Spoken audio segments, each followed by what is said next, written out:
اچھا آگے آ جائیں دال اور زال کی طرف. دال اور زال کی طرف. دال کسے کہتے ہیں؟ دال کو سمجھنے کے لیے میں آپ کو ایک آسان سی مثال دیتا ہوں. مثال کے طور پر آپ کسی گاڑی کے اوپر بیٹھے ہوئے ہیں, گاڑی کے اوپر چھت پر بیٹھے ہوئے ہیں, گاڑی چلتی ہے, بریکیں لگیں گی, جمپ لگیں گے, تو آپ کیسے ایسے بڑے ریلیکس ہو کے بیٹھیں گے گاڑی کی چھت پر؟ نہیں. یا جکڑ کے بیٹھیں گے؟ جکڑ کے. بالکل ہاں جی, جکڑ کے بیٹھیں گے. دال کہتے ہیں جس کا جو مقام اس مقام پر فکس ہو جانا. دال کسے کہتے ہیں؟ کسی جگہ پہ فکس ہو جانا. فکس ہو جانا. تو یہ آپ کو آسمان و زمین کائنات میں ایک یہ چیز میں نظر آئے گی. اس سے آگے جو پچھلے ہم نے سٹیج کی اس سے آگے یہ نظر آئے گا, ہر مخلوق اپنے اپنے مقام پر فکس ہے. ہر مخلوق, یعنی کہ کائنات جو ہے نہ صرف یہ ایک وجود ہے, بلکہ کائنات جو ہے یہ نہ صرف ایک وجود ہے بلکہ اس میں جتنی مخلوقات ہیں یہ اکائیاں ہیں, اور ہر اکائی اپنے اپنے مقام پر فکس ہے. ہر اکائی اپنے اپنے مقام پر فکس ہے. اپنے اپنے مقام پر فکس ہے. پھر آگے آتا ہے زال. زال کا مطلب کیا بنتا ہے؟ زال کا مطلب یہ بنتا ہے دال کے اوپر کوئی وجود ہے, یعنی جو اکائی فکس ہے اس کے اوپر کوئی مسلط ہے. مسلط کا مطلب کیا ہے؟ یعنی اسے فکس نہیں رہنے دے رہا, اسے وہاں سے ہٹا رہا ہے, اسے وہاں سے ہٹا رہا ہے. تو یہ نہیں ہے کہ یہ دال زال دال زال دال زال دال زال. دال زال کا مطلب کیا ہے؟ یعنی مطلب یہ ہے کہ مثال کے طور پر آسمان میں ایک شے وجود میں آتی ہے, وہ شے جس مقصد کے لیے وجود میں آئی, جب تک وہ اس مقصد کو, یعنی جب تک اس کی اجل نہیں آتی, یعنی کہ جتنی مدت کے لیے اسے لایا گیا وہ اس مقام پر رہے گی. جب وہ اس ذمہ داری کو پورا کر لے گی, اس کی اجل آ جائے گی, تو اس کو دال نہیں وہیں فکس نہیں رہنے دیا جائے گا, بلکہ اس کے اوپر مسلط ہو جائے گی. کون؟ نیچر مسلط ہوگی. نیچر جب مسلط ہوگی تو نیچر کیا کرے گی؟ اس کا پھر دال بنا دے گی, یعنی وہاں سے اٹھا کر جو اس کا مقام ہے وہاں پر فکس کر دے گی.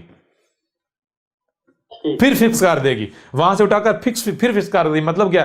مطلب یہ ہے کہ سادی سی مثال دیتا ہوں کہ وہ کہتے ہیں کہ یعنی ہمارے دیسی لوگ اس طرح کرتے ہیں کہ کوئی نیا بڑا جو ہے وہ نیا سوٹ سلواتا ہے, وہ اس کو خوب پہنتا ہے, اس کو خوب پہنتا ہے. جب وہ اس کے کام کا نہیں رہتا, اس کو کاٹ کے چھوٹا کر کے چھوٹے بچے کا بنا دیا جاتا ہے سوٹ, پھر وہ پہنتا ہے. جب اس کے کام پر نہیں رہتا, پھر اس کا جو ہے وہ کیا کہتے ہیں, وہ صافی بنا کے کچن میں استعمال کی جاتی, برتن صاف کیے جاتے ہیں. جب اس کام کا بھی نہیں رہتا, پھر اس سے جو ہے گھر میں پوچا لگاتے ہیں. سمجھ نہیں آئی؟ یہ ہے دال زال. دال کا مطلب ایک شے کو اس کے مقام پر فکس کیا, جب وہاں پر جس مقصد اسے فکس کیا وہ مقصد پورا کر بیٹھی, اب وہ وہاں کے لیے اب مزید اس کے قابل نہیں ہے, اس نے اپنی ذمہ داری پوری کر لی, اپنی مدت گزار لی, اب اس کی اجل آ گئی, تو اس کو وہاں سے اٹھا کے آگے فکس کر دینا, اگلے مقام پر فکس کر دینا. وہاں جب وہ مقصد پورا کرے وہاں سے اٹھا کر آگے فکس کر دینا. مطلب کیا ہے؟ آپ کو کائنات میں نیچر کے اندر یہ اصول نظر آئے گا کہ کوئی بھی مخلوق ایسا نہیں ہے, کوئی بھی مخلوق ایسی نہیں ہے کہ جو وجود میں آئی اور مٹ جاتی ہے, نہیں, بلکہ دال زال دال زال دال زال, یعنی دال یہ ہے ایک شے فکس کرنا, طے کرنا, بنانا, اور جو زال ہے اس کو بکھیرنا.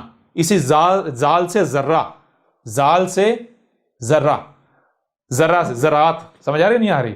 اب جب رے کا معنی آپ کو پتا چلے گا, زال اور رے کو جوڑیں گے تو آپ کو پتا چلے گا کہ کیوں اس کو ذرہ کہتے ہیں, ایٹم کو. سمجھ ہی نہیں آئی؟ کلیئر ہو رہا نہیں ہو رہا؟ تو یہ ہے دال زال دال زال دال زال.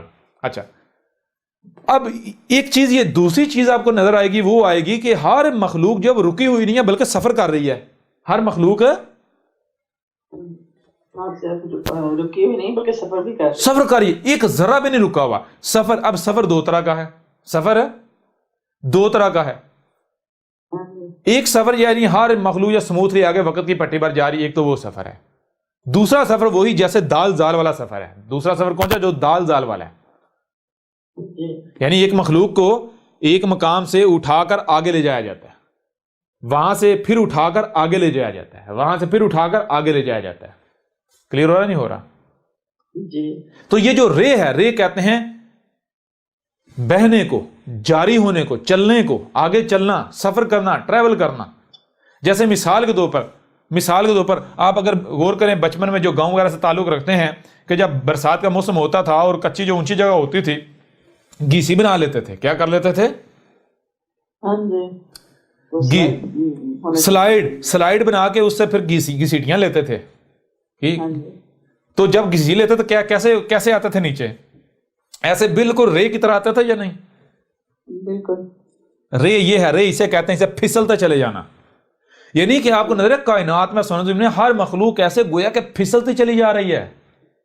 اور یہ جو پھسلتے ہوئے جانا ہے، یہ رے ہے، رے کے یہ نہیں کہ خود بخود ہی یہ ہو رہا ہے، نہیں، اوپر مسلط ہے کوئی، یہ پھسلا رہا ہے کوئی، مخلوقات کو ادھر سے ادھر، ادھر سے اوپر، اوپر سے نیچے، نیچے سے اوپر، ادھر سے ادھر لے جا رہا ہے. کون لے جا رہا ہے؟ کائنات، نیچر خود ہی مسلط ہے. نیچر اب اگر نیچر خود مسلط رہتی ہے تو یہ یعنی کہ حرکت پرفیکٹ ہے. اگر نیچر کے علاوہ یہ ذمہ داری انسان اپنے ہاتھ لے لیتا ہے، انسان کسی شے کی حرکت کے اوپر مسلط ہوتا ہے، اثر انداز ہوتا ہے، تو نتیجہ کیا نکلے گا؟ اب آپ خود بتا دیں. رے یعنی زے جو ہے اگر رب کے لیے استعمال ہوگا، نیچر کے لیے، تو اس کا معنی کیا بنے گا؟ اور اگر انسان کے لیے استعمال کیا ہوگا، معنی کیا بنے گا؟ 180 ڈگری معنی بدل جائے گا. نہیں ہاں جی. کلیئر ہو رہا؟ ابھی بھی نہیں ہو رہا؟